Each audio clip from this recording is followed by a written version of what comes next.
Hello बच्चों, let's see this question. The question says, give an account of water vascular system in echinodermata. तो question हमसे कह रहा है कि echinodermata में जो वाटर वेस्कुलर सिस्टम पाया जाता है उसके बारे में बताइए। तो क्वेश्चन के लिए जो हमारा की कॉन्सेप्ट रहेगा, it is going to be water vascular system.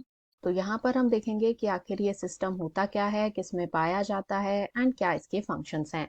तो ये जो है एक इजी टू मॉडरेट लेवल का क्वेश्चन है।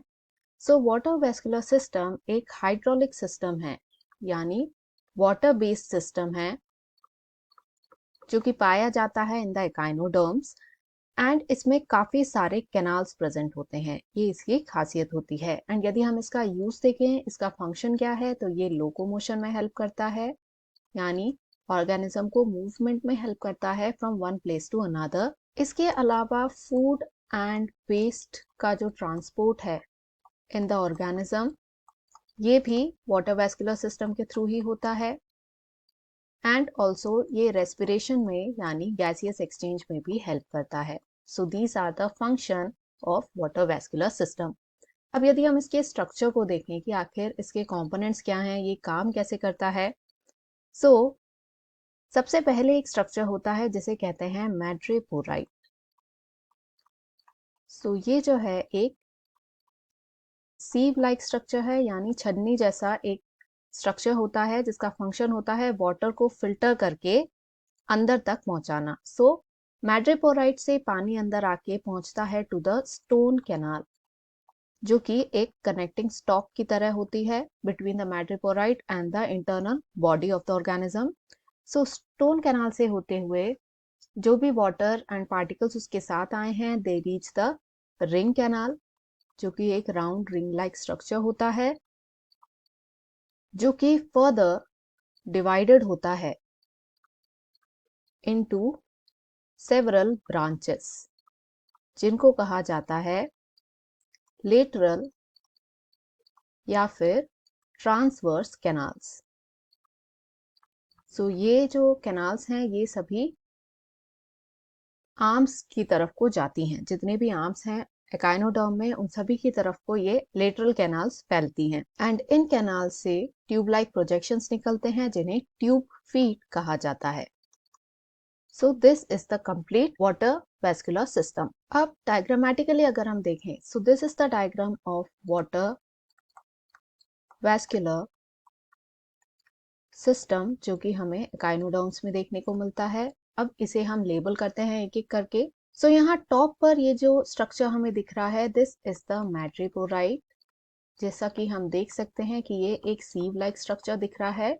सो ये वाटर को फिल्टर करके पहुंचाता है टू द नेक्स्ट स्ट्रक्चर, जो कि यहाँ पर है, that is the stone canal. तो जैसा हम देख सकते हैं कि ये कैनाल यहाँ आके कनेक्ट हो रहा है to this ring like structure, जिसे कहा जाता है the ring canal. So this is the ring canal. And यहां से हम देख सकते हैं कि ब्रांचेस निकले हुए हैं टुवर्ड्स ईच आर्म। सो ये हर आर्म जो निकली हुई है from the ring canal, it is the lateral canal या फिर ट्रांसवर्स कैनाल भी जिसे कहा जाता है।